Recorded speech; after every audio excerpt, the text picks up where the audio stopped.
Eh bien, bonjour à toutes et à tous.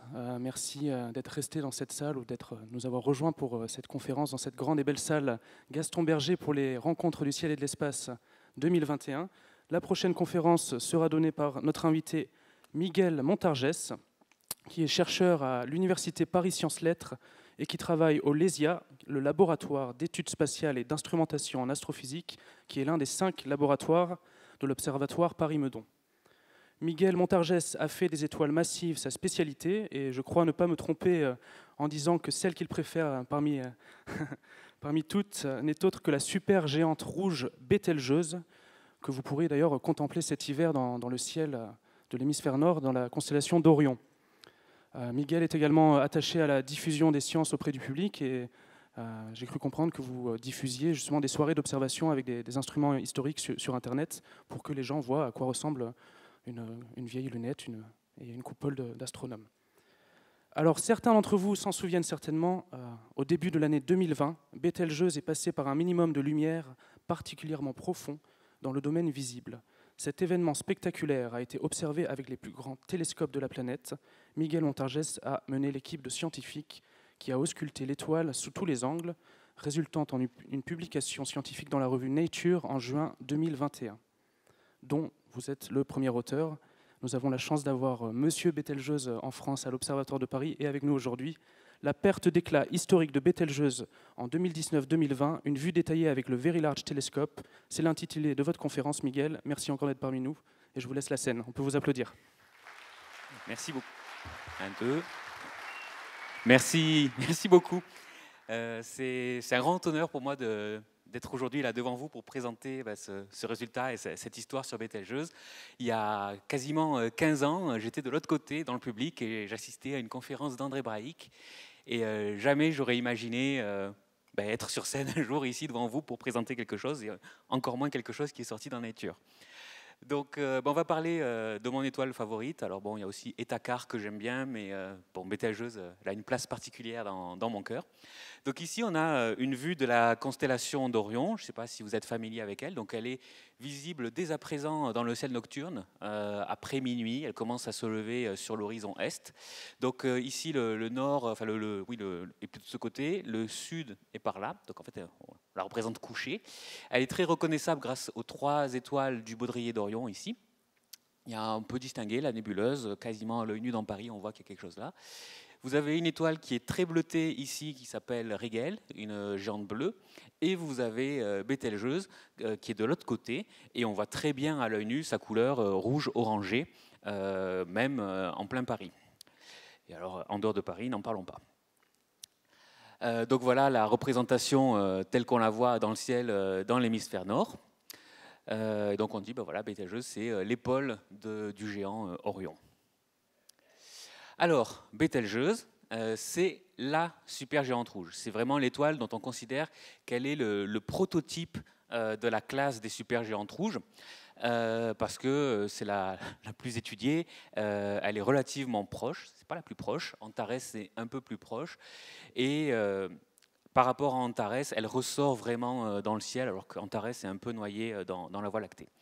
Donc ces caractéristiques, les voici. Je les compare au Soleil, parce que c'est l'étoile qu'on connaît le mieux et qui peut nous donner un ordre de grandeur. Donc Bételgeuse est à environ 720 années-lumière, quand le Soleil est à 8 minutes lumière. Donc évidemment, le Soleil, voilà, on le voit tel qu'il était il y a 8 minutes, et Bételgeuse telle qu'elle était il y a 720 ans. La taille, le Soleil, c'est un rayon solaire, ça va. Donc c'est aussi 110 fois le rayon de la Terre. Donc ça veut dire que sur l'équateur du Soleil, on peut aligner 110 fois notre planète. Bételgeuse, son rayon, c'est 900 fois le rayon du Soleil. Donc ça veut dire que sur l'équateur de Bételgeuse, on peut mettre en gros 1 millier de fois le Soleil. Donc c'est très très gros. Mais en fait, c'est plus gros que vous l'imaginez, parce que si on peut mettre 1 millier de fois le Soleil sur l'équateur de Bételgeuse, ça veut dire que dans le volume, c'est au cube, donc on peut mettre 1 milliard de fois le Soleil dans Bételgeuse. Donc c'est un volume 1 milliard de fois plus gros que le Soleil, qui est déjà beaucoup plus gros que la Terre, je vous le rappelle.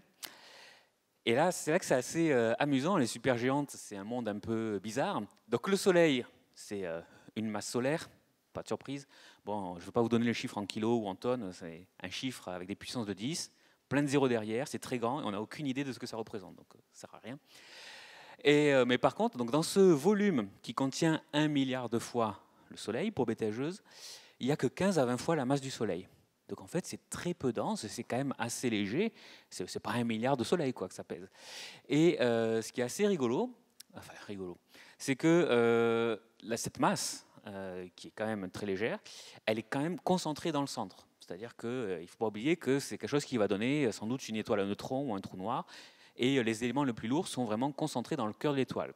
Donc l'enveloppe, en fait, c'est quelque chose d'assez peu dense, assez dilué.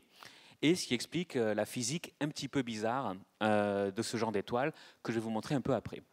Donc on voit qu'elle est quand même quasiment 2000 degrés plus froide que le Soleil, d'où la couleur rouge.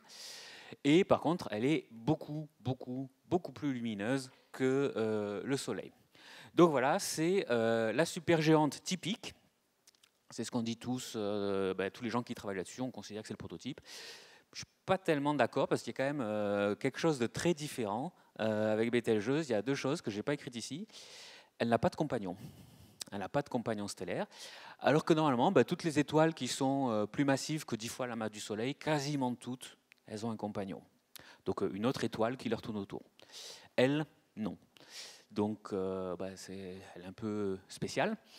Et aussi, elle tourne relativement vite sur elle-même. On pense que ça résulterait justement peut-être de la fusion d'une autre étoile. Elle aurait mangé une autre étoile, ce qui l'aurait accéléré. Un scénario intéressant parce que ça explique à la fois l'absence de compagnon, elle l'a mangé, et le fait qu'elle tourne plus vite. Et du coup, ça ne la rend pas forcément vraiment typique des supergéantes rouges. Alors, une supergéante rouge, qu'est-ce que c'est?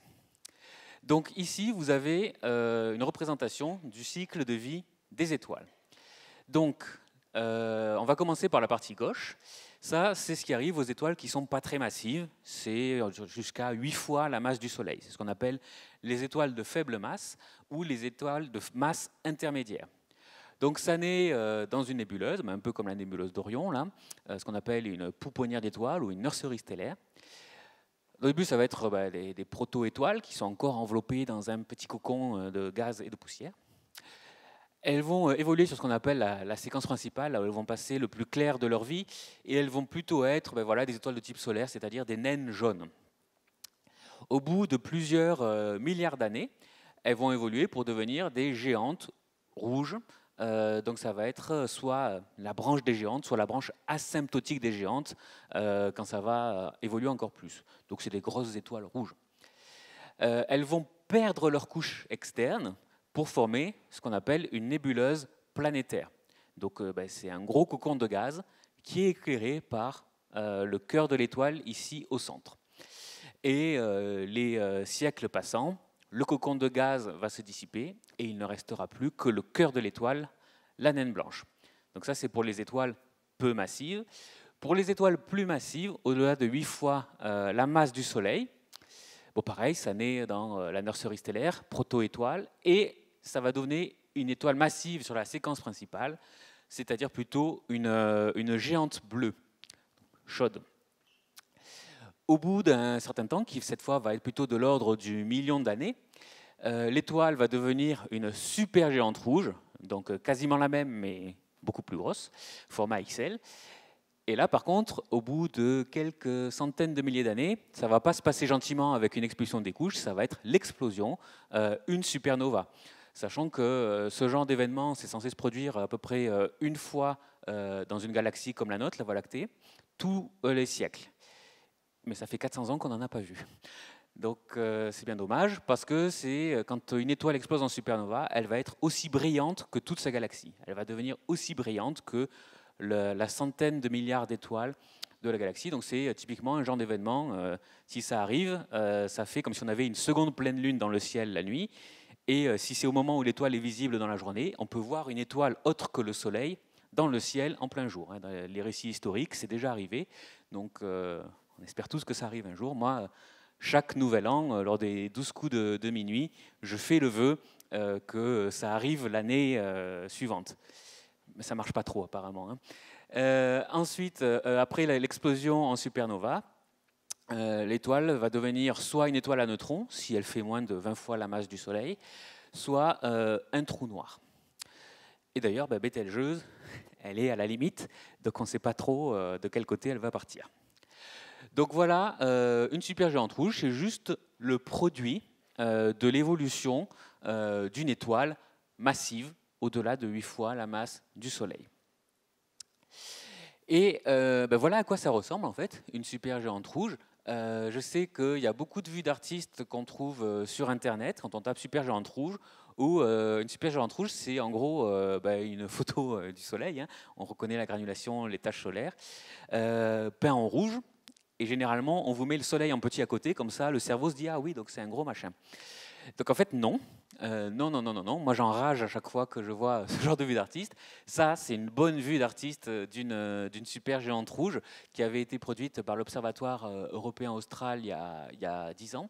Donc déjà, on voit la taille. Hein. Donc c'est-à-dire qu'ici, vous avez le système solaire à l'échelle en haut. Donc là, le gros point blanc, c'est le Soleil. Vous avez 4 petits pixels blancs, là, ce sont les 4 planètes telluriques. Et ici, vous avez Jupiter. Et donc, en gros, la limite de la surface, de la photosphère de l'étoile, c'est l'orbite de Jupiter. Et ce que vous avez à la surface de l'étoile, ce n'est pas du tout les petites cellules de convection solaire avec des taches sombres, comme on a l'habitude d'en voir. C'est en gros à peu près une dizaine, une vingtaine de cellules de convection immenses. Chacune fait la taille de l'étoile. Et je vais vous montrer en vidéo, c'est vivant, quoi, ça bouge. Mais ce qui est intéressant, ce que je veux parler ici, c'est ça. Ce qu'on voit en fait, c'est que l'étoile a ce qu'on appelle un important vent stellaire. Donc, vous avez sûrement entendu parler du vent solaire qui, sur Terre, est à l'origine des aurores boréales, polaires, devrais-je dire. Les supergéantes rouges et géantes rouges ont également un vent stellaire qu'on appelle une perte de masse. Mais c'est beaucoup plus important que le vent solaire, puisque une masse solaire est perdue tous les demi-millions d'années. En gros, c'est, que je ne dis pas de bêtises, 10 millions de fois plus massif que le vent solaire, ce qu'elle perd. Donc il y a de la matière là, qui part de la photosphère sous forme de gaz et qui, en s'éloignant, va former de la poussière. Les fameuses poussières d'étoiles dont Hubert Reeves parle si souvent et dont on le connaît pour le bouquin qui s'intitule de la même façon. Donc voici comment se forme une partie de la poussière d'étoiles dans le vent des supergéantes rouges. Et je tiens à vous dire que oui, si nous sommes ici, là, tous ensemble sur Terre, dans cette salle, on est tous faits de carbone, d'oxygène, il y a du fer dans notre sang, du calcium, etc. etc. C'est des éléments qui ont été faits dans ce genre d'étoiles. Donc forcément, toutes les particules qui nous constituent, elles ont déjà été dans un truc comme ça.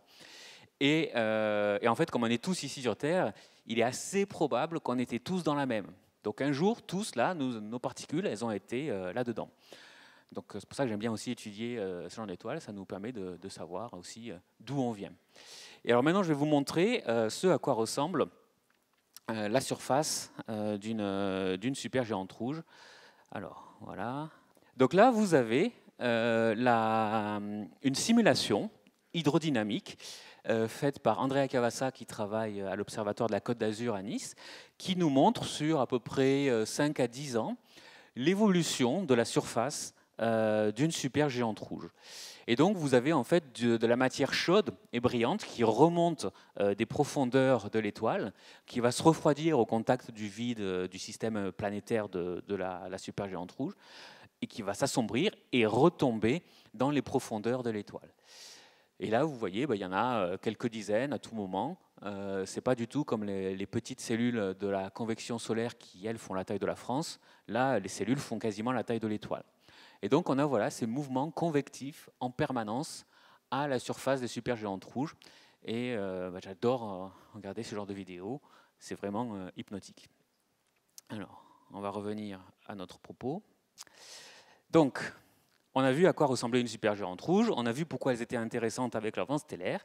Et tout à l'heure, j'ai mentionné quand même un petit quelque chose sur la durée de vie des supergéantes rouges.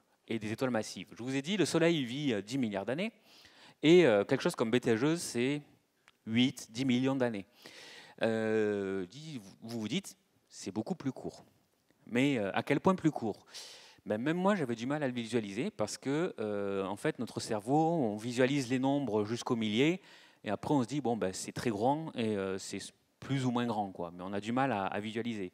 D'ailleurs, c'est pour ça que quand on a les chiffres de l'évasion fiscale, on se dit, oui, c'est grand, mais bon, on ne voit pas trop pourquoi c'est si important, hein. Bon, ben, en fait, on devrait faire des visualisations graphiques parce que là, ça devient très intéressant. Donc là, je vous ai représenté la vie du Soleil. Donc en jaune, vous avez les 10 milliards d'années de vie du Soleil en tant que naine jaune. Si je ne me trompe pas, il me semble que chaque case représente 6 millions d'années. Et ensuite, vous avez en rouge, en bas, les cases dans lesquelles il va être une géante rouge. Ça représente quand même encore un petit milliard d'années, hein, donc il va rester un petit moment en tant que géante rouge. Donc voilà la vie du Soleil. Alors, bon, nous, on est à peu près au milieu, hein, et on peut se demander légitimement, Bételgeuse, si je représente sa vie à cette échelle, qu'est-ce que ça représente? Eh bien, ça représente ça. Donc ici, vous avez une case et demie en bleu pour le temps que Bételgeuse va passer en tant que géante bleue, c'est-à-dire 8 millions d'années, et vous avez quelques centaines de milliers d'années, même pas, en tant que super géante rouge. Donc c'est tout petit. Donc les étoiles massives, ça va vivre pas longtemps du tout. Moi j'aime bien dire, c'est comme un feu d'artifice, une étoile massive. Ça brille beaucoup et puis ça explose et ça disparaît. Alors qu'une étoile comme le Soleil, ça va plutôt être une bougie, quoi. On l'allume et ça va brûler pendant très longtemps et ça va s'éteindre sans faire beaucoup de bruit.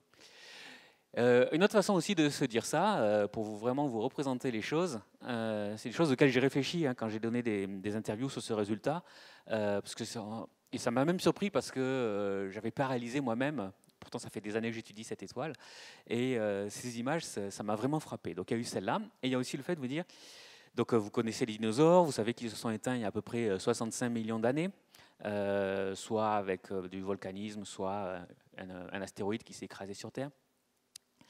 Mais en fait, il faut se dire que les dinosaures, quand ils étaient sur Terre, s'ils ont levé la tête vers les étoiles, eh bien, ils n'ont pas vu Bételgeuse. En fait, ils n'ont même pas vu la constellation d'Orion. Il n'y a aucune des étoiles de la constellation d'Orion qui était née déjà à ce moment-là. Et c'est même pas que Bételgeuse n'était pas une super géante rouge, hein, c'est qu'elle n'était même pas géante bleue, elle n'était même pas née. Donc le ciel, qui nous semble tellement immuable à notre échelle, à l'échelle de la Terre et du Soleil, ne l'est absolument pas. Donc voilà pour le côté vertigineux. Alors, Bételgeuse, pourquoi est-elle célèbre? Alors, il y a deux raisons. Déjà, ben voilà, la constellation d'Orion, on la voit facilement dans le ciel. L'hiver, même dans Paris, pour peu qu'on ait un horizon sud un peu dégagé, on la voit, il n'y a pas de doute. À vrai dire, moi, c'est la toute première constellation que j'ai su repérer dans le ciel, j'avais même pas 10 ans. Et c'est simple, hein, voilà, comme je disais, il y a les 3 étoiles là, un machin bleu ici, et là, un truc orange, c'est Bételgeuse. Et Bételgeuse a été la première étoile que j'ai su nommer dans le ciel. Donc, ce qui est quand même extraordinaire, que je suis en train de l'étudier maintenant. Et en plus, c'est une région calme, c'est-à-dire qu'il n'y a pas beaucoup d'étoiles visibles à l'œil nu dans le coin, alors que vous avez Antares, qui est la supergéante rouge la plus proche, qui est visible l'été, elle est en plein milieu de la Voie lactée, le centre galactique n'est pas loin. C'est beaucoup plus dur de la repérer. Et bon, il y a une autre raison qui fait qu'elle est célèbre, c'est qu'il y a eu ce film, alors je ne pense pas qu'il ait été très célèbre en France, là, mais aux États-Unis, voilà, c'est un grand phénomène. D'ailleurs, si vous suivez le mot-clé Bételgeuse sur Twitter, bon, il y a plus souvent des gens qui font du cosplay du film que des gens qui parlent de l'étoile. Bon, sauf quand on a sorti le résultat, là, on a quand même pris le dessus, heureusement. Et donc, ça fait que quand il arrive quelque chose à cette étoile, c'est déjà arrivé en 2009, il s'était passé un petit quelque chose, là, ce qui s'est passé les dernières années, la presse, en particulier anglo-saxonne, s'emballe assez rapidement. Ça et le fait que c'est bien connu, que c'est une de celles qui peut exploser en supernova, et tout le monde attend ça. Alors, Bételgeuse, comme toutes les supergéantes rouges, est ce qu'on appelle une variable semi-régulière. Qu'est-ce que ça veut dire semi-régulière? Bon, variable, ça veut dire que son éclat va changer au cours du temps. C'est ce que je représentais ici. Donc là, plus les points sont en haut, plus l'étoile est lumineuse. Plus ils sont en bas, moins elle est lumineuse. Et là, vous avez le temps qui s'écoule. Donc on commence en 80 et on finit en 2018. Et alors ça, c'est en visuel. Hein, donc c'est ce qu'on pourrait voir avec nos yeux. Et semi-régulière, ça veut dire que bon, c'est pas totalement anarchique, mais c'est pas non plus super périodique. Donc on est un peu entre les deux. Donc c'est-à-dire qu'on voit qu'il y a une espèce d'oscillation là, mais on voit qu'elle se répète pas forcément d'un cycle sur l'autre. Donc voilà, régulier, mais pas trop. Et donc voilà, elle a des hauts et des bas. Et ça fait aussi observé depuis 150 ans à peu près. Donc on voit qu'il y a des minimums qui sont pas très prononcés, puis on en a d'autres, là c'était celui de 2009, qui était un peu plus important. Et en 2009 d'ailleurs, il y avait eu ça, et il y avait quelqu'un en Australie, il me semble, qui avait commencé à dire « Ah, ça, Betelgeuse est moins lumineuse, on ne sait pas trop pourquoi, et c'est une étoile dont on sait qu'elle va exploser bientôt. » Et la journaliste qui avait fait l'interview, je revois la vidéo, avait dit « Et voilà, l'astronome que je viens d'interviewer vient de dire que Betelgeuse va exploser dans l'année. » Non, le monsieur, il n'avait pas dit ça. Il avait dit bientôt à l'échelle astronomique. Et donc, il y avait eu un petit, on s'en souvient pas trop, mais il avait commencé à avoir un petit buzz. Alors, les réseaux sociaux n'étaient pas aussi développés à l'époque, donc c'était quand même assez resté confiné en Australie. C'était pas trop sorti, on n'avait pas trop eu à lutter. Mais il y avait déjà eu des gens qui disaient oui, voilà, peut-être en 2012, Betelgeuse va exploser. Enfin bon, il y avait déjà les rumeurs sur la fin du monde en décembre 2012. Donc voilà. Alors, donc il y avait eu ce minimum plus important, mais bon, voilà, après, elle est revenue, elle a refait des cycles avec des minimums et des maximums plus ou moins importants. Donc là, on en était là, courant 2018. Et alors, fin 2019, les choses se sont un petit peu emballées et je vais raconter comment s'est passé mon mois de décembre.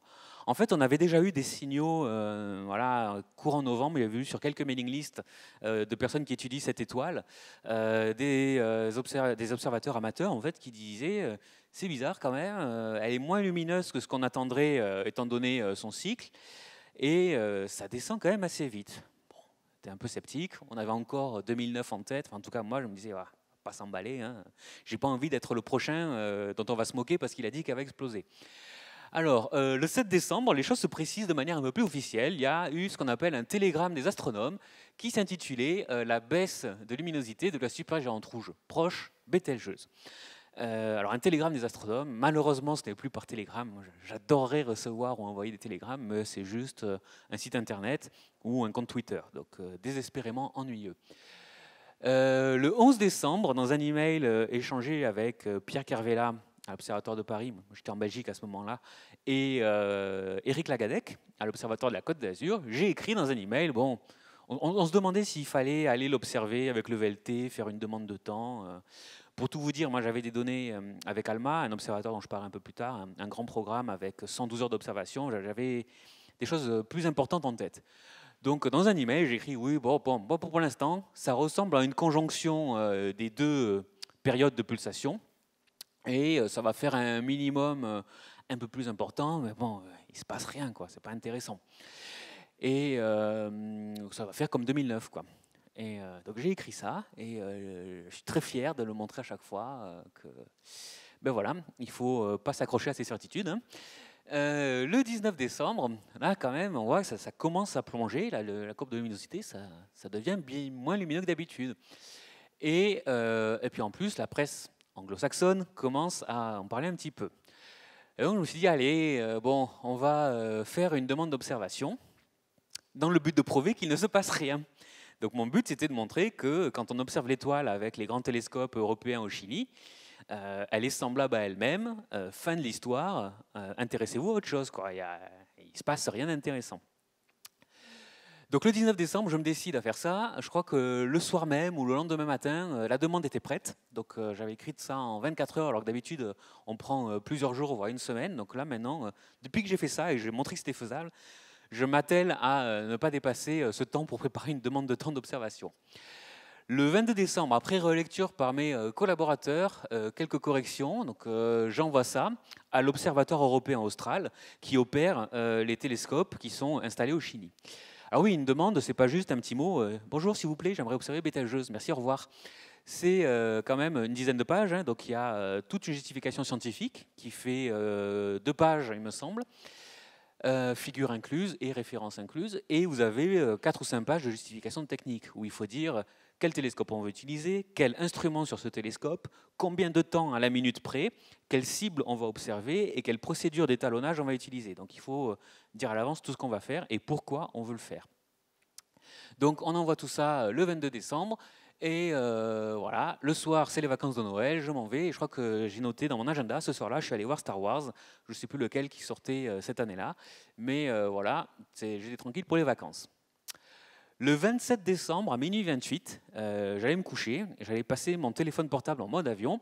Et je revois sur mon téléphone un email envoyer les blocs d'observation, donc les instructions techniques d'observation, à Paranal, donc là où sont localisés les télescopes. Je me disais, mais quoi? Alors en plus, à ce temps-là, je n'étais plus vraiment les neurones connectés. Et normalement, quand vous avez une demande de temps qui est approuvée par l'Observatoire européen austral, vous recevez un email, voilà, votre projet a été accepté, merci de vous connecter sur le site web pour faire les blocs d'observation. Une procédure très lourde, avec très codifiée. C'est ensuite contrôlé en Allemagne par les gens de l'Observatoire européen austral avant d'être envoyé au Chili. Et ensuite, les observations ont lieu. Et là, c'était envoyé tout par email. Je me suis dit, attendez, c'est un spam ça? Ben non, c'était bien réel. Le programme avait été accepté. Mais comme on était entre Noël et Nouvel An, tout le monde était en vacances, en Allemagne en particulier. Et donc, si on voulait que les observations aient lieu le plus vite possible, parce qu'il se passait quelque chose, eh bien, en fait, il fallait court-circuiter toute la procédure et il fallait directement tout envoyer par email. Donc, minuit 28, je ne me suis pas couché. Je me suis relevé et je suis allé sortir l'ordinateur pour voilà, faire les blocs. Et à 1h38, une demi-heure plus tard, tout était prêt et tout était envoyé par email au Chili. Donc là, je suis allé me coucher. Et pendant que je dormais, la même nuit, à 6h20 du matin, toutes les observations sur l'instrument sphère, dont je vais parler un peu après, avaient été exécutées. Je ne savais pas, moi je dormais. Et c'est quand je me suis levé à 9h ce jour-là, que j'étais en vacances, que j'ai vu l'email comme quoi ça avait été observé. J'étais super content de montrer qu'il n'y avait rien qui se passait à la surface de l'étoile. Mais comme encore une fois, tout le monde était en vacances, normalement la procédure c'est observer et à 14h, heure d'Europe, on a les données qui arrivent. Alors on a un email qui nous prévient avec tout le rapport et on peut les télécharger sur le site de l'ESO en s'identifiant. Mais tout le monde est en vacances, donc le transfert du Chili vers l'Allemagne ne peut pas avoir lieu. Et surtout, la vérification, le contrôle qualité qui a lieu au matin en Allemagne ne pouvait pas avoir lieu. Donc, je n'ai pas eu les données le 27. Il a fallu attendre le 29 décembre. Et c'est le responsable, le shift coordinator, on appelle, donc celui qui coordonne les observations entre les différents télescopes au VLT, qui m'a envoyé un email pour que je puisse les récupérer par son site perso pour pouvoir accéder aux observations. Parce qu'en fait, on était tous impatients de savoir ce qui se passait. On en parlait dans la presse. Et en fait, à Paranal, au VLT, ils attendaient que quelqu'un aille observer Bételgeuse. Ils savaient qu'il allait y avoir une demande à ce sujet. Et donc, ils me les ont envoyés pour que je puisse les regarder. La seule condition, c'était, bon, une fois que tu as traité les données, tu envoies une image qu'on sache quand même ce qui se passe, quoi. Donc, le 29 décembre, je reçois les données. Je les ai traitées l'après-midi et le soir. J'étais la seule personne à savoir ce qui se passait sur Bételgeuse. Donc c'était quand même assez grisant. Et en plus, il se passait quelque chose. Donc je m'étais trompé, il se passait quelque chose, mais j'étais super content. Et c'est pas fini, c'est seulement le 30 décembre à 21h30 que j'ai enfin pu voir Bételgeuse de mes propres yeux. Parce que, comme je l'ai dit, à ce moment-là, moi je travaillais, j'habitais en Belgique. Et alors moi je suis du sud de la France, donc je suis désolé parce que la météo est un peu la même ici à Paris, mais bon, dans le nord, quoi, fin décembre, ciel dégagé, c'est un doux rêve, c'est pas le Chili. Et donc il y a tout ça qui s'était passé là. Elle avait eu la période de mes étés, les observations au Chili, et j'avais pas encore vu moi de mes propres yeux ce qui se passait. Et c'est seulement le 30 décembre à 21h30 que, alors j'avais déjà vu les images du VLT, j'ai enfin pu voir la constellation d'Orion dans le ciel. Et c'était flagrant, quoi. Il y avait vraiment Bételgeuse qui était beaucoup moins lumineuse que d'habitude. C'était quand même un beau mois de décembre. Donc voilà, ça c'est la courbe de lumière que je vous ai présentée il y a quelques minutes, j'espère que vous en souvenez. Et ce qui s'est passé en 2019-2020, c'est ça. Donc on a eu cette importante perte d'éclat qui est là, ici. Hein.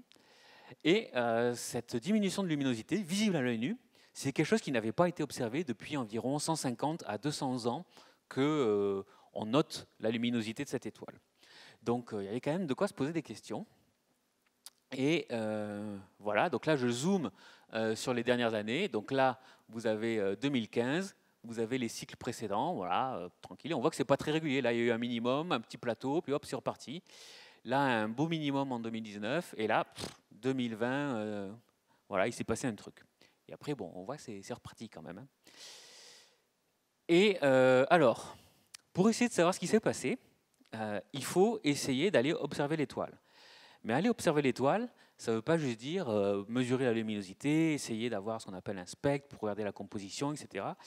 Il faut se souvenir que, comme c'est une supergéante rouge, comme j'ai dit tout à l'heure, elle a cet important vent stellaire, qui est, comme je l'ai dit, 10 millions de fois plus dense que celui du Soleil. Et donc ça fait que Bételgeuse, elle est perpétuellement entourée d'une grosse coquille de gaz et de poussière.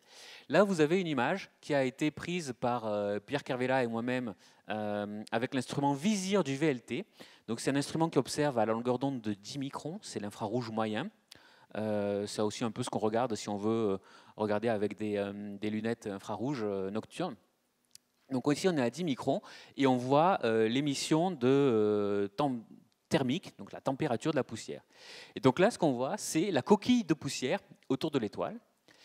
Et à l'échelle, ici au centre, vous avez l'étoile elle-même, c'est-à-dire ce qu'on appelle la photosphère. Et là, si vous avez un disque noir, ce n'est pas parce qu'il n'y a pas de poussière dans cet endroit-là, c'est juste qu'en fait, dans l'image Visir, on est obligé de cacher le centre pour bien voir la poussière autour. Et mais en fait, il y en aurait autant ici. Et donc, on voit la difficulté, c'est-à-dire que pour comprendre ce qui est arrivé à Bételgeuse, par exemple, voir s'il y a un nuage de poussière qui l'a caché, qui a été rapidement une des premières hypothèses, il faut essayer d'aller regarder ce qui arrive au petit point, là. Est-ce qu'il y a par exemple de la poussière qui s'est formée ou qui passe devant ce petit point, alors qu'en permanence, vous avez de la poussière autour. Pour faire ça, il faut utiliser ce qu'on appelle la haute résolution angulaire, c'est-à-dire qu'il faut faire ça. Il faut arriver à distinguer la photosphère de l'étoile du cocon de poussière qu'il y a autour, de ce qu'on appelle l'environnement. Et ça, en fait, c'est pas facile. Il n'y a même pas une dizaine de télescopes sur Terre qui peuvent le faire. Et les meilleurs pour le faire, c'est les télescopes européens Occhini, c'est-à-dire le Very Large Telescope. Je rappelle qu'avec l'instrument sphère dont je vais parler après, le VLT a un niveau de détail, une résolution qui est meilleure que le télescope spatial Hubble. Donc, quand on dit toujours Hubble, c'est le meilleur, pas forcément. Enfin, je veux dire, ce que fait l'Europe au Chili, c'est quand même extraordinaire. Donc, voilà, il faut utiliser la haute résolution angulaire. Et pour ça, voici quelle était ma stratégie. Donc ça, ce qui était dans la demande de temps de fin décembre et une autre que j'ai faite ensuite quelques semaines après en janvier. Quand j'ai vu qu'il se passait quelque chose, je me suis dit, non, on va continuer à observer. Hein. Alors, j'ai utilisé 3 instruments différents du VLT. Donc si vous avez la plateforme de Paranal, ici vous avez l'ouest qui est sur la gauche avec l'océan Pacifique et l'est à droite avec la cordillère des Andes. C'est une photo que j'avais faite en 2013 ou 2015 quand j'y étais allé. Et donc j'ai demandé à utiliser l'instrument sphère au VLT, un instrument qui a été très fortement développé en France, hein, que ce soit à Grenoble, à Marseille, à Lyon, à l'Onera ou à Meudon. Il y a plein de laboratoires français, à Nice aussi, qui ont contribué à son développement, ainsi que des laboratoires à l'étranger, hein, en particulier en Suisse et en Allemagne. Donc ici, le but, c'est d'aller voir la surface de l'étoile, parce que sphère compense les turbulences de l'atmosphère. Et en fait, c'est comme si le télescope numéro 3 du VLT, qui est ici, on le mettait dans l'espace, tellement c'est efficace pour corriger la turbulence atmosphérique. Sauf qu'on n'a pas besoin d'avoir une fusée et de s'embêter à avoir toutes les contraintes du spatial. Donc c'est extrêmement performant. Le but de sphère, normalement, c'est de traquer des exoplanètes, mais moi je l'utilise pour d'autres choses.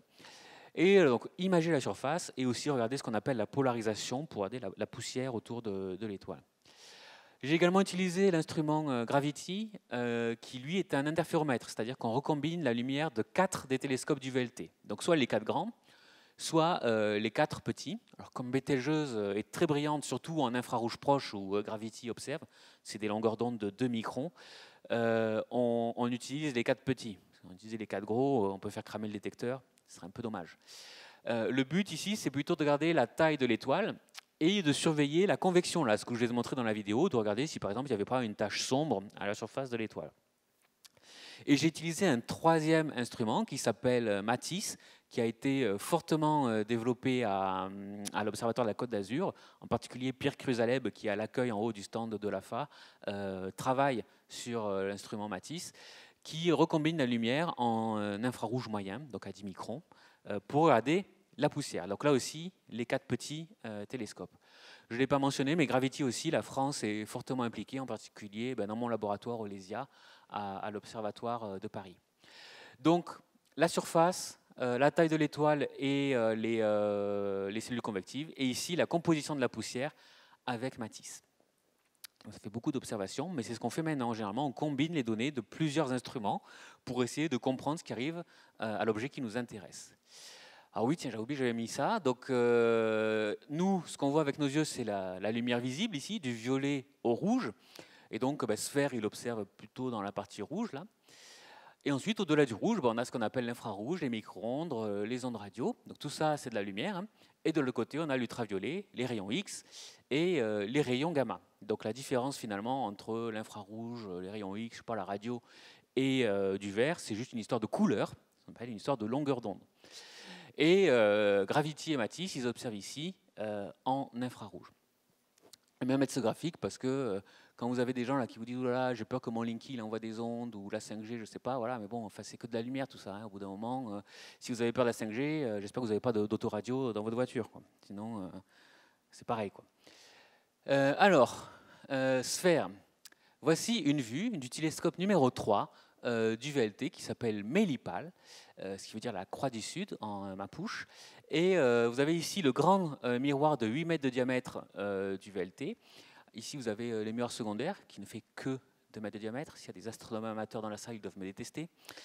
Et ici, vous avez l'instrument Sphère.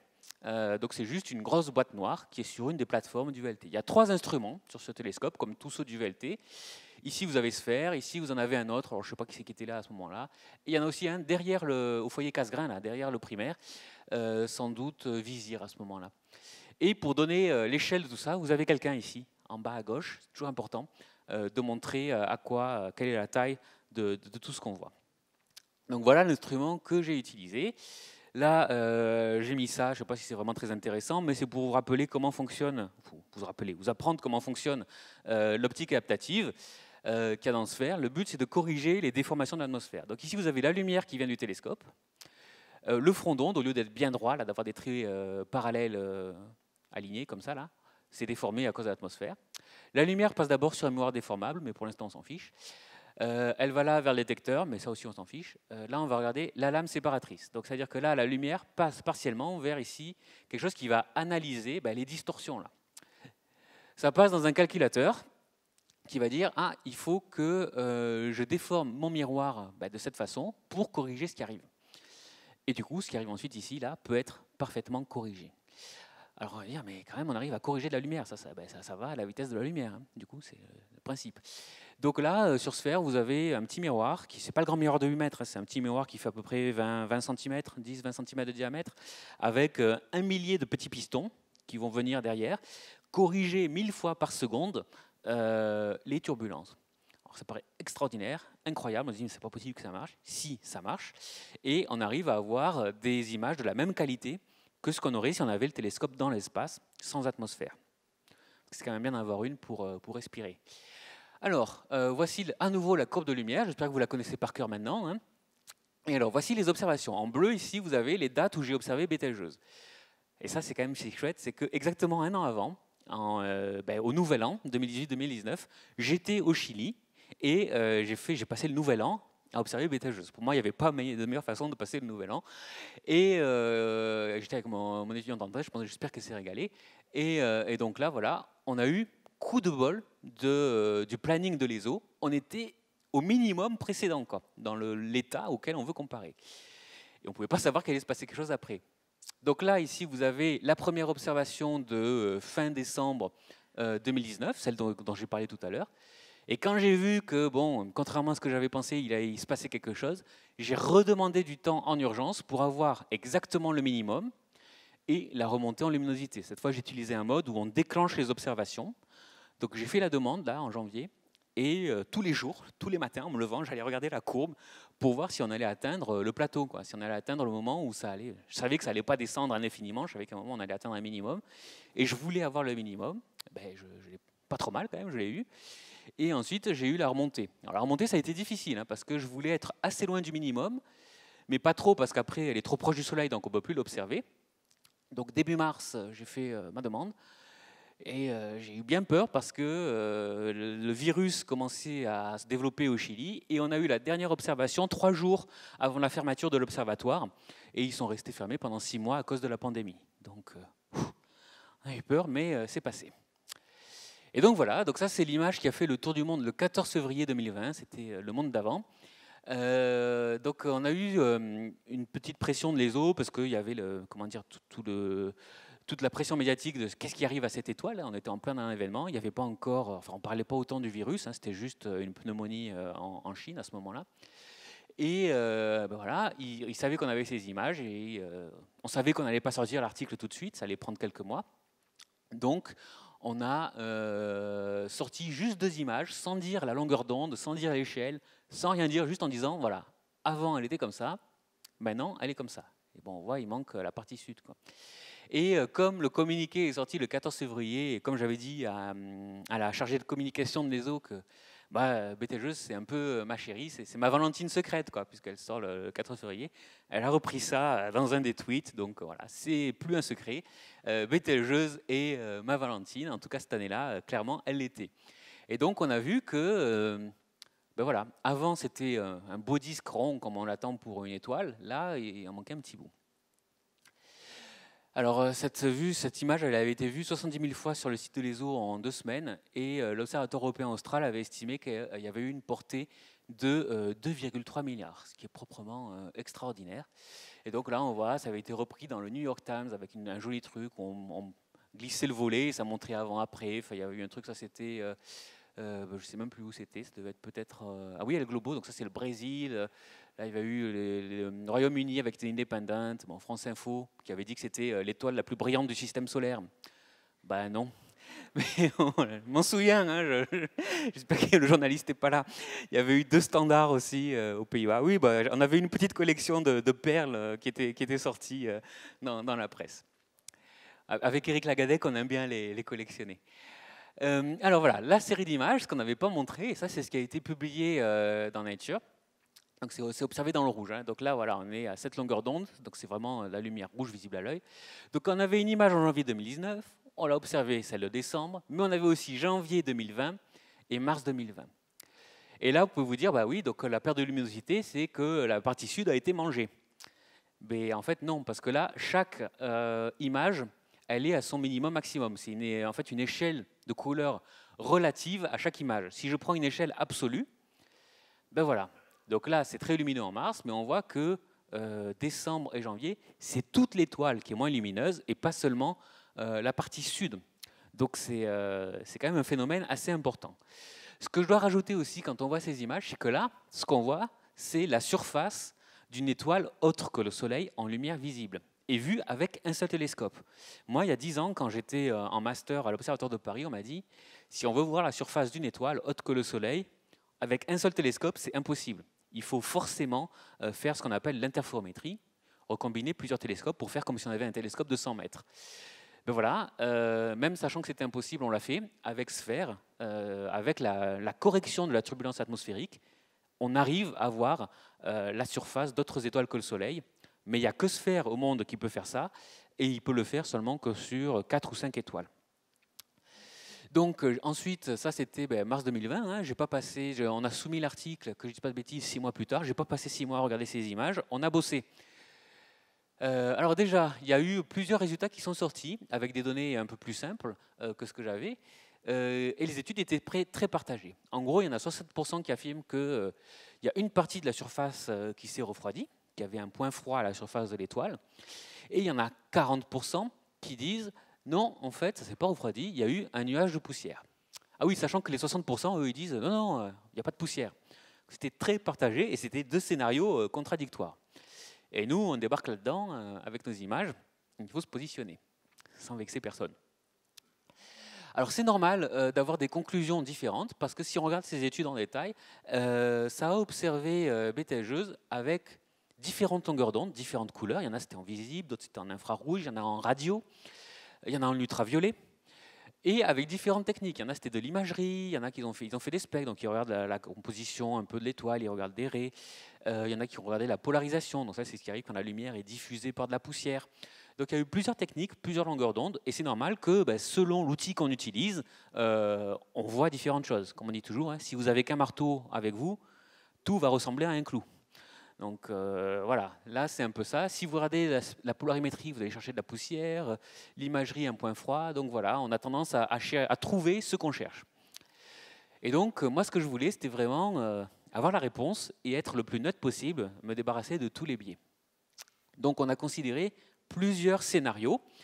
D'abord, est-ce que l'étoile s'est contractée? C'est un scénario qui n'a pas été évoqué, mais imaginons si l'étoile devient plus petite, elle devient moins lumineuse. Est-ce qu'on a le refroidissement de surface ou un nuage de poussière, sachant que ça peut être soit quelque chose qui s'est récemment formé, qui a été éjecté par l'étoile, ou un truc qui passe devant, coup de bol, il est dans nos directions. Alors le coup du transit, déjà, donc le truc qui passe devant l'étoile, on peut quand même l'exclure, parce que là, donc on a avant le minimum, au minimum, après le minimum. Si on a quelque chose qui passe devant, pendant la période de luminosité, ça doit traverser le disque de l'étoile. En gros, ça arrive d'un côté, et ça passe au milieu et ça s'en va, même si ça ne recouvre pas toute l'étoile. Ça ne va pas revenir en arrière, hein, ce n'est pas un vaisseau spatial, c'est un truc qui est sur son propre mouvement, voilà, il va avoir un mouvement monotone. Mais là, on voit que ça reste toujours, en gros, en bas à droite, sud-ouest. Donc, ce n'est pas quelque chose en transit. Ok, ça c'est éliminé. Maintenant, on va aller voir si l'étoile s'est contractée. Pour ça, on va utiliser Gravity. Donc voici l'instrument Gravity de l'interféromètre du VLT. Ça, c'était lorsqu'il était en cours d'assemblage en Allemagne. Pourquoi j'ai mis la photo de l'assemblage et pas celle de quand il est au Chili? Parce que maintenant, c'est un gros caisson fermé et c'est beaucoup moins sexy. Là, il y a tous les câbles et les machins, ça c'est génial. Donc là, il recombine la lumière de 4 télescopes en infrarouge proche. Donc tout ça, c'est refroidi. C'est pour ça que c'est pas très beau. Et la conclusion, je ne vous montre pas les données interférométriques parce que c'est juste des courbes totalement inintéressantes. Voilà. Mais la conclusion, c'est que avant et après, elle a quasiment la même taille. En fait, elle est un tout petit peu plus petite en février 2020, mais pas suffisamment pour expliquer la perte de luminosité. Donc voilà, ça a encore une vue de Paranal avec les petits télescopes qui s'ouvrent comme des fleurs. Ça, c'est pas une super nuit, hein, il y a des nuages. Donc on n'a pas de contraction de l'étoile et pas de nuage en transit. Donc il reste deux possibilités, un refroidissement ou un nuage de poussière qui s'est formé. Eh bien on va se retrousser les manches, c'est ce qu'on a fait pendant des mois. On a fait tourner des milliers de simulations pour essayer de comprendre les observations. Pour ça, l'astrophysique, ce n'est pas juste regarder le ciel dans un télescope, il y a vraiment beaucoup d'informatique et de programmation derrière. Donc des simulations où en gros on a soit voilà, une atmosphère chaude, rouge foncé, sur laquelle j'ai mis une tache froide. Et voilà, le but, c'est de varier la taille de la tache, de la déplacer, etc. Et des simulations avec un nuage de poussière, ça c'est des simulations rigolotes. Vous avez une étoile uniforme et devant, on met un nuage de poussière. Et on change la taille des grains de poussière, la composition de la poussière, la position du nuage, la taille du nuage, etc. Et en gros, ce genre de simulation, vous avez l'étoile derrière qui envoie plein de photons, des paquets de photons, de lumière, et qui va simuler une image obtenu avec le nuage de poussière devant. Donc voilà, des milliers. Alors ça, c'est la version finale, 8000 et 6000. En fait, il y a eu plein de tests avant où ça ne marchait pas en plus. Donc en fait, c'est des dizaines de milliers de simulations qui ont tourné sur le supercalculateur, la grappe de calcul de l'Observatoire de Paris, qui est situé à Meudon, à quelques centaines de mètres de mon bureau. Et donc voilà les meilleures images. Donc là, en haut, vous avez la série d'images obtenues avec Sphère. Ici, vous avez les simulations obtenues avec une tache froide, et les simulations obtenues avec un nuage de poussière devant l'étoile. Conclusion, les deux marchent aussi bien en fait. Si on regarde, ça colle assez bien. Donc, comment on fait pour choisir, hein? Alors ici, vous avez justement des spectres. Donc ça, c'est la luminosité de l'étoile en fonction de la couleur, en fonction de la longueur d'onde. Donc ici, on part du rouge à 600 nanomètres vers de l'infrarouge à 2 microns. Ici, c'est avant la période de luminosité, janvier 2019. Vous avez les points noirs ici, c'est la luminosité obtenue avec sphère, et en gris, c'est l'Association américaine des observateurs d'étoiles variables. Donc c'est ceux qui font la courbe de lumière là, que j'ai montré tout à l'heure. Et en orange, vous avez un modèle d'étoile chaude, juste une boule chaude avec rien de particulier. Là, on est dans la perte de luminosité en décembre, donc toujours en noir, c'est sphère, en gris, c'est les Américains. Là.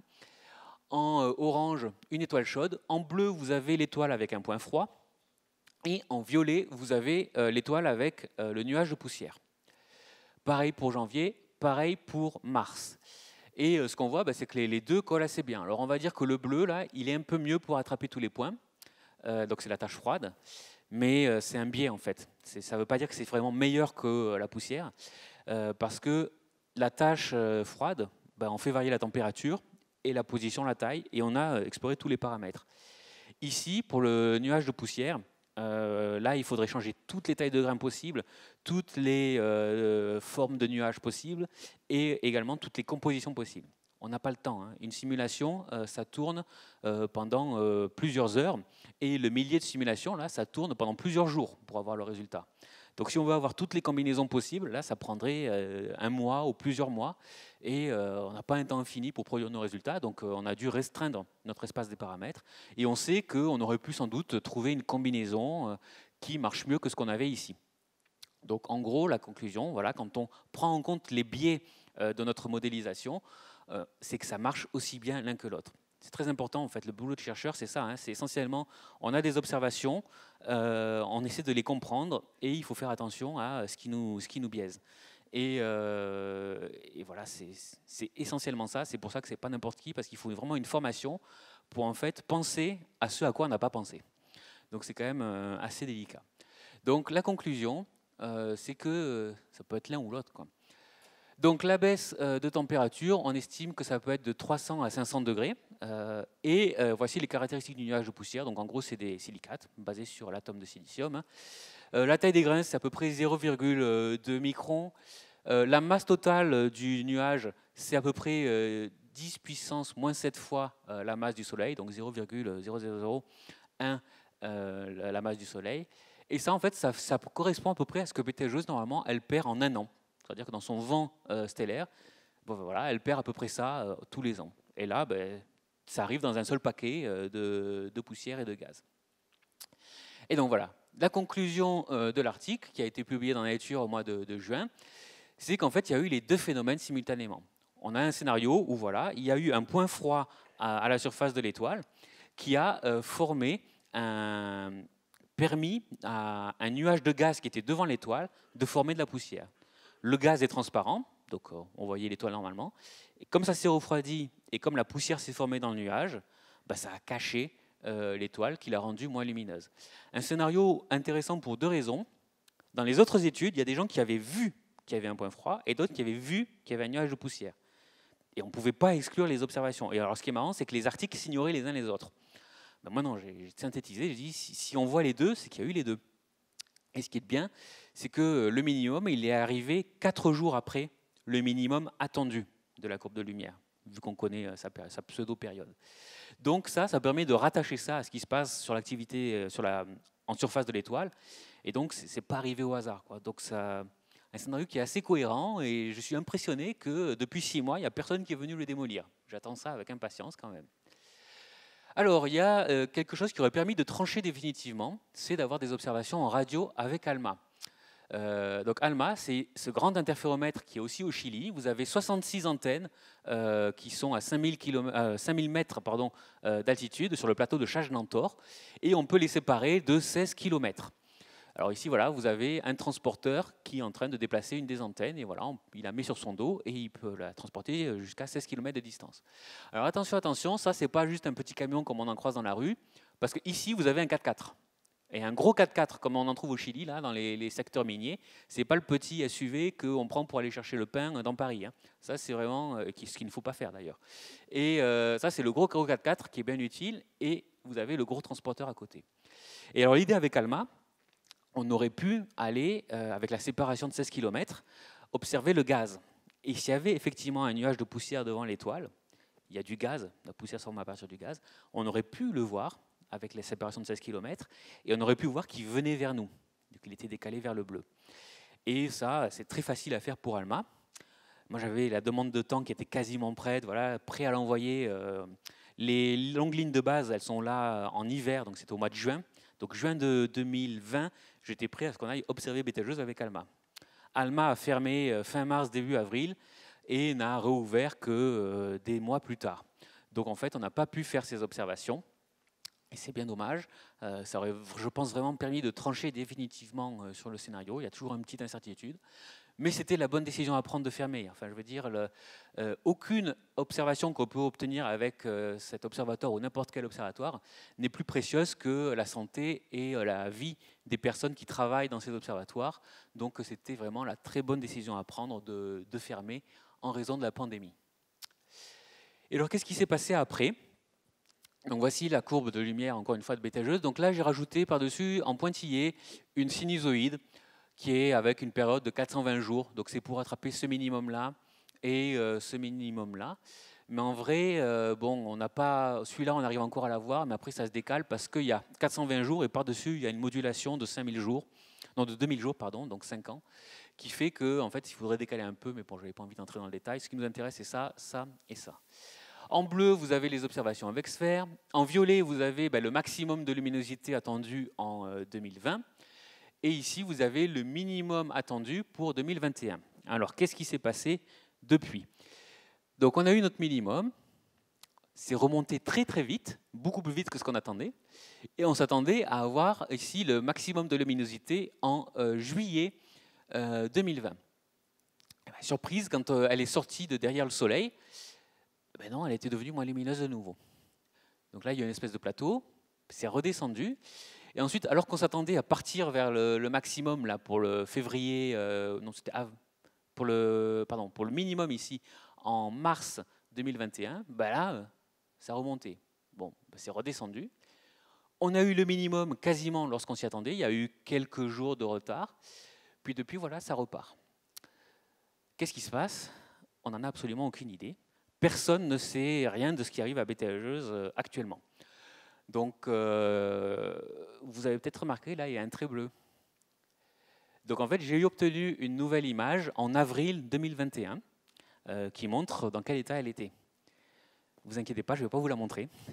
Ce sera l'objet de ma prochaine publication. Je suis en train de travailler dessus. J'ai aussi des observations en radio avec NOEMA, donc, qui est un interféromètre radio situé sur le plateau de Bure, à côté de Gap, dans les Hautes-Alpes.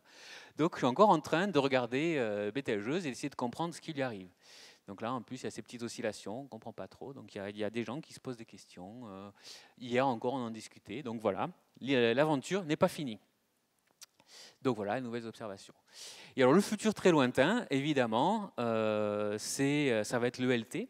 Donc c'est un grand télescope de 40 mètres de diamètre qui est en cours de construction au Chili. Donc là, vous avez des voitures à côté pour vous donner l'échelle de tout ça. Donc c'est plus grand qu'une cathédrale. C'est pas très loin du VLT.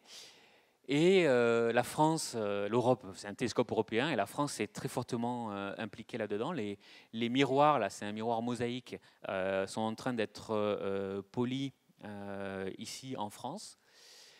Et avec ça, c'est une simulation. Donc ici, vous avez une simulation de la surface de Betelgeuse, comme je vous ai montré tout à l'heure. Et voici ce qu'on pourrait observer avec l'ELT, avec l'instrument Mikado, également très fortement développé en France, en particulier à Meudon. On pourrait cette fois voir les petites cellules, et l'idée, c'est, si on fait plusieurs observations au cours du temps, ben, c'est voir la vidéo. C'est-à-dire que là, on a eu la vidéo, la simulation, mais voilà, d'ici une dizaine d'années, c'est avoir vraiment le vrai film observé grâce à Mikado. Donc, et mieux comprendre comment la perte de masse des supergéantes rouges est déclenchée. Alors voilà, on en arrive à la conclusion, j'espère que je ne suis pas trop en retard. Donc Betelgeuse va exploser un jour, et voici ce que ça pourrait donner depuis Paris. Donc c'est la Tour Eiffel, les Invalides. On voit la constellation d'Orion, là, les 3 étoiles, la nébuleuse, Riel, et voilà, la supernova de Betelgeuse. Alors évidemment, ça c'est exactement ce qu'il ne faut pas faire. Si ça arrive, il faut évidemment éteindre toutes les lumières partout, parce que là, on pourra sortir dans la rue et lire un livre à la lumière de la supernova.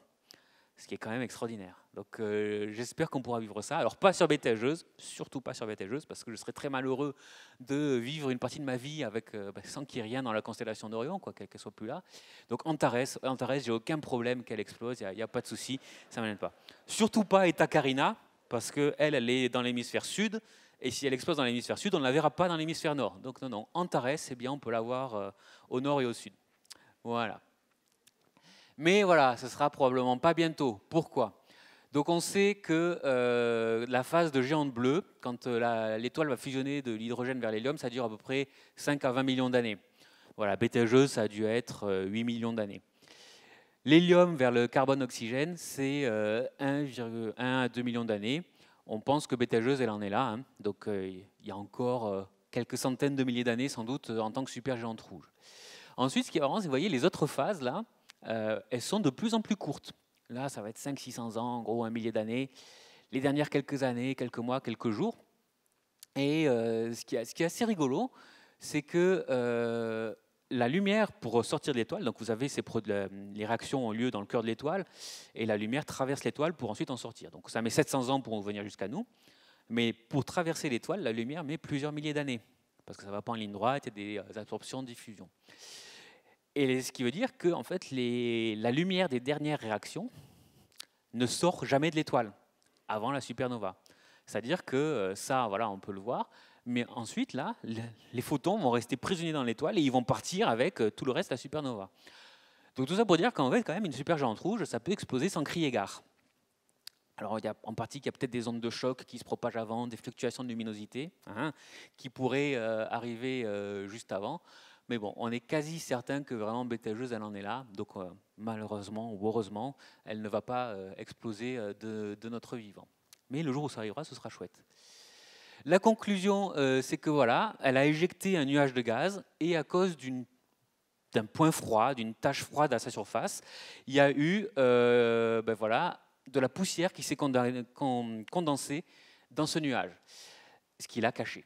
Et donc ça devrait nous aider à mieux comprendre comment les supergéantes rouges perdent de la matière. J'ai oublié de dire, en fait, on ne sait pas comment la matière quitte la surface des supergéantes rouges. Et voilà, Betelgeuse continue à l'observer. Ça, c'est une photo que j'ai prise la semaine dernière. Ça, c'est le télescope de 60 cm de l'observatoire de Meudon, c'est moi. Et ça, c'est Philippe Hénarejos qui donne une conférence sur la mission Apollo 14 à côté, rédacteur en chef à Ciel et Espace. Et on est en train d'observer Betelgeuse qui est là. Vous avez la constellation d'Orion, avec le vieux télescope et la monture qui date des années 30. Et voici l'image de Betelgeuse qu'on a acquise. Il n'y a pas de résolution, là, on ne voit pas la surface, c'est juste un point. Mais je suis super content de pouvoir aller observer Betelgeuse comme ça, après avoir sorti ce résultat. Et bien sûr, pour publier ce résultat, je n'étais pas tout seul, il y avait toute une équipe avec moi. Donc vous voyez ici toutes les personnes, en particulier Émilie Cannon, qui est mon étudiante en thèse, qui va soutenir sa thèse dans 10 jours. Et voici une équipe internationale. Et vous voyez que la science n'est pas exclusivement masculine. On manque beaucoup de femmes dans la recherche en astrophysique. Et donc s'il y a des jeunes femmes qui veulent se lancer, vous voyez, il y en a qui sont là et on a besoin de vous. Et je vais juste finir avec une vidéo qui est en fait le communiqué de presse de l'ESO. Alors vraiment, il y a un peu de son. Merci beaucoup. Alors c'est en anglais, donc je vais traduire en français. Donc voilà, qui a éteint la lumière sur Betelgeuse?